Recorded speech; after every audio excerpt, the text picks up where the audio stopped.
going to start with 2 cups of whole wheat flour.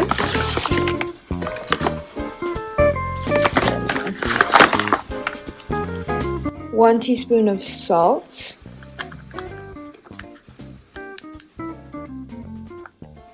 Thanks, Mom. 1 teaspoon of sugar. And then you're going to do 1 cup of hot water, but it doesn't have to be like boiling hot, so. Then lastly, 1 package of instant yeast. I've already put it in. So now over a clean surface, so I'm using our granite countertop, we're going to put some flour and then put the dough on. We might have to add a little bit more water based on the consistency, but yeah, then you're gonna kind of mix it together. A little bit of olive oil on top, and just put in the water little by little until you meet your right consistency. Water, but it's starting to get to that right consistency. So it kind of depends like how much dough you're doing, how many batches you're making. The instructions are for 1 batch, but yeah, definitely depends. Just make sure it's the right consistency. If it's feeling too sticky, you can always add a little more flour. If it's feeling too dry, add a little bit more water. And then when we let it sit, it's going to be sitting in a bowl of a little bit of olive oil, so that'll keep it moist too. It's starting to get moist, everything's mixing well. It should have a little bit of elasticity. White flour will have like a little more elasticity. This is whole wheat flour, so it's just a little bit different consistency. That looks pretty good. So now you're going to get as many bowls as you want for different crusts. We're going to be making 4 mini pizzas. And so first you're going to put like a little bit of olive oil, drizzle it around. It's probably good.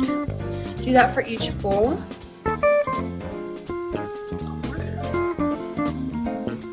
Okay. And then you're going to divide your crust into the parts that you want. So we want 4 mini pizzas. And so trying to divide them up evenly. That's not even.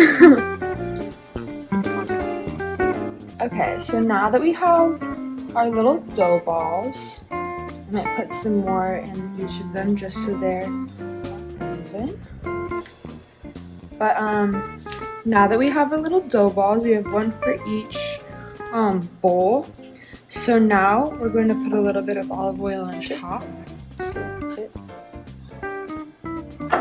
And just kind of roll it around in your hands. And then you can put it in the bowl. We're going to do that 3 more times, or for however many crusts you have.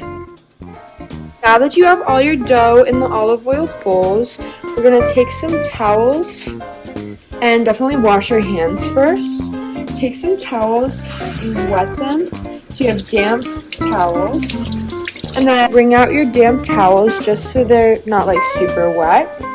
And you're going to put 1 over each of the bowls. So now that you have your towels there, you're going to want to let them sit so they can rise. And you're going to want to do that for about an hour in a warm place. And so if you live in a really cold place like I do, you can heat up the oven. And so we basically just put the oven on the lowest setting because you don't want it to cook. You just want it to be able to rise. Or if you live in a hot place, just leave it out. They're starting to get a little bit bigger, and so what I'll do is I'll sometimes move them around to make sure they still need to rise a little longer. So now that our crusts are as risen as you're going to get, we're going to take them out and put on some of our toppings. Your dough, you're going to knead it out, and so it's the same thickness around the whole piece. You're going to do that by kind of making these hand motions. And then folding up the crust when you're done. So now that you have your crusts all kneaded out, you're going to start putting on the pizza sauce. And you want to spread that around so it's an even layer. So now that you've put on the pizza sauce, you can put on the rest of your topping. kale I'm putting on. And I already put on some spinach. We have peas, veggie sausages, shallots, figs, pine nuts, peppers, zucchini, and squash, and arugula. All the goods.